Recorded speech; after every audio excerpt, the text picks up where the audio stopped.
আসসালামু আলাইকুম বন্ধুরা, সবাইকে স্বাগতম আরেকটা নতুন ভিডিওতে।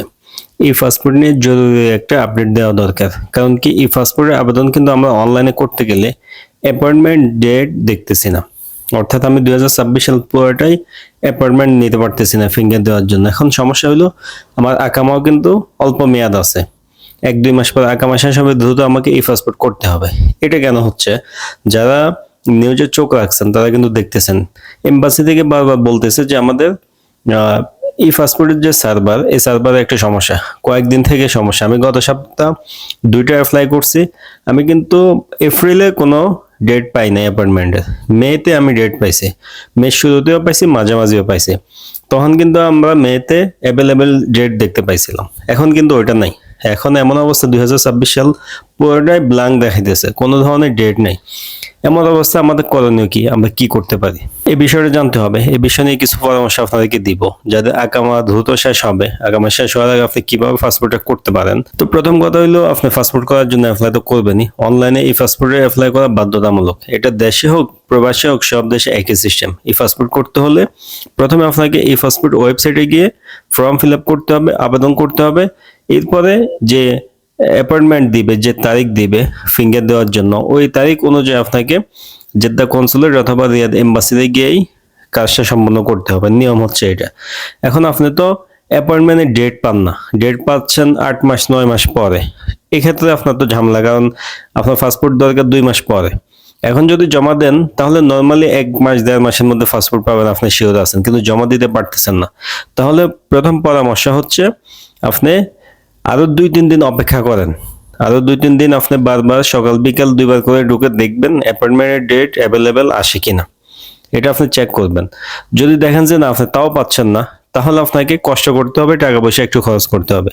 আপনি যদি রিয়াদের কাছে হন, রিয়াদ এম্বাসিতে চলে যেতে হবে, অথবা আপনি যদি জেদ্দা কনসুলেটে আন্ডারে হন, আশেপাশে হন, তাহলে জেদ্দা কনসুলেটে সরাসরি গিয়ে তাদেরকে স্পেশালি আবেদন করতে হবে। আপনার সমস্যাটা তাদেরকে বলতে হবে। ঠিক আছে, অ্যাপয়েন্টমেন্ট অনুযায়ী কাজ হয়, সিরিয়াল বাই সিরিয়াল হয়, কিন্তু ইমার্জেন্সি বুঝাইতে পারলে তারা দেখলে আপনার কাজটা কিন্তু করে দিবে। এর জন্য আপনি অপেক্ষা তো করলেন, 1-2 দিন দেখলেন, ট্রাই করে অ্যাপয়েন্টমেন্ট পান কিনা, এই বিষয়টা মাথায় রাখবেন।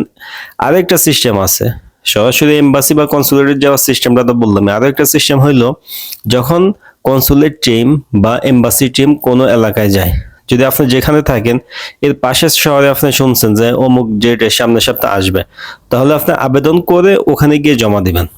অবশ্যই এটা জেদ্দা কনসুলেটের আন্ডারে হইলে, মক্কা মদিনা তায়েফ হাইল এগুলা, মানে জেদ্দা কনসুলেটের আন্ডারে যদি হন, আপনি যে কোনো জায়গায় গিয়ে জমা দিয়ে দিবেন। আর রিয়াদ এম্বাসির আন্ডারে হইলে আপনি ওখানে গিয়ে জমা দিবেন। অর্থাৎ আপনি এমবাসি বা কনসুলেটে গেলে নির্দিষ্ট অ্যাপয়েন্টমেন্ট ডেটে আপনাকে যাওয়া লাগবে। আপনি ডেটের বাইরে গেলে কিন্তু আপনাকে ঘুরাই দিবে, ফিঙ্গার দিবে না, কারণ এখানে ডেট ওয়াইজ মানুষ কিন্তু যায়, অনেক ভিড় থাকে। আপনি যখন কনসুলেট টিম বা এমবাসি টিমের কাছে জমা দিবেন, এমবাসির বাইরে কনসুলেটের বাইরে বিভিন্ন শহরে যখন যায়, তখন কিন্তু আর ডেট দেখা হয় না। তখন নিয়ম হইলো, আবেদন করার দিন থেকে 6 মাসের মধ্যে যে কোনো দিনই আপনি জমা দিতে পারবেন। অর্থাৎ অ্যাপ্লাই করলে এই পাসপোর্টের অ্যাপ্লাই মেয়াদ থাকে 6 মাস, 6 মাস পরে এটা অটোমেটিক ক্যান্সেল হয়ে যায়।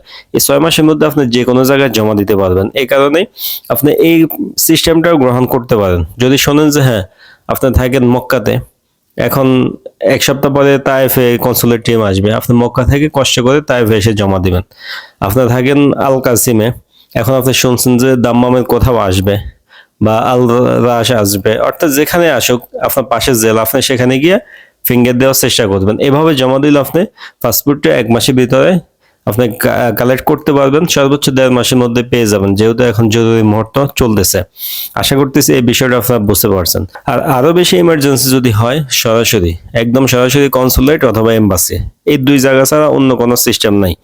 এখানে গিয়ে আপনার সমস্যার কথা বলবেন। অবশ্যই ইমার্জেন্সি করতে গেলে আবেদন সবভাবে একটু বাড়তি খরচ হবে, ওটা মাথায় রেখে আপনাকে করতে হবে। আকামা এক্সপায়ার হয়ে গেলে 500 কারো 1000 রিয়াল জরিমানা আসবে, একদিনও যদি বাড়তি এক্সপায়ার হয়। এর থেকে ভালো আপনি যদি 100-150 রিয়াল বেশি খরচ করে পাসপোর্টটা নিতে পারেন, সেটা আপনার জন্য ভালো হবে। আরেকটা কথা মনে রাখবেন, এখন অনেকেরই আছে বর্তমান পাসপোর্টের সাথে তথ্য মিল নেই, এনআইডি জন্ম নিবন্ধন কোনোটার মিল নেই। যদিও শুরুতে অনেকের অ্যাপ্লাই গ্রহণ করছে, এখন আমরা যত শুনছি তথ্য মিল না থাকলে তারা কিন্তু আপনার ফাইলটা নিতেছে না, আপনার ছবি ফিঙ্গার তুলবে না। তারা বলতেছে এটা সংশোধন করে নিতে, যে কোনো একটা, হয় জন্ম নিবন্ধন না হলে এনআইডি আপনি সংশোধন করে বর্তমান তথ্যের সাথে মিল রাখবেন, মিল করে এরপর অ্যাপ্লাই করবেন, না হলে কিন্তু আপনাকে ঘুরিয়ে দিতে পারে। হয়তোবা বলবেন যে অনেক একটা হয়েছে, কোনো বিশেষ কারণে হয়তোবা দিতে পারে, একটা দুইটা দিতে পারে কোনো বিশেষ কারণে, কিন্তু সবাইকে যে দিবে এরকম না। আর এটা উচিতও না যে আপনার বর্তমান পাসপোর্ট যেটা আছে নতুন একটা করবেন অন্যরকম করে, দুইটা দুই রকম হোক, এটা আসলে উচিতও না। এই কারণেই আবেদন করার আগে দেশ থেকে হয় জন্ম নিবন্ধন না হলে এনআইডি সংশোধন করে বর্তমান পাসপোর্টের সাথে মিল করে এরপরে আবেদন করবেন। আশা করতেছি আপনারা বিষয়গুলো বুঝতে পারছেন। এটা শুধু এখনের জন্য না, এটা পরবর্তী যে কোনো সময় হইতে পারে, সার্ভার ডাউন, সব সময় আপনারা এই ট্রিক্সগুলো ব্যবহার করবেন।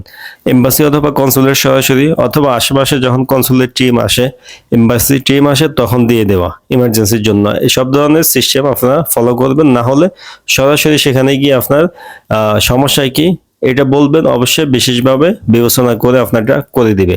ভিডিওটা শেয়ার করে রাখবেন। অনেকেই কিন্তু ঝামেলা আছে, বুঝতেছে না কি করবে, অনেক কমেন্ট আসে বা পার্সোনালি অনেকে মেসেজ করতেছে, যার কারণে ভিডিওর মাধ্যমে আপনাদেরকে জানাই দিলাম।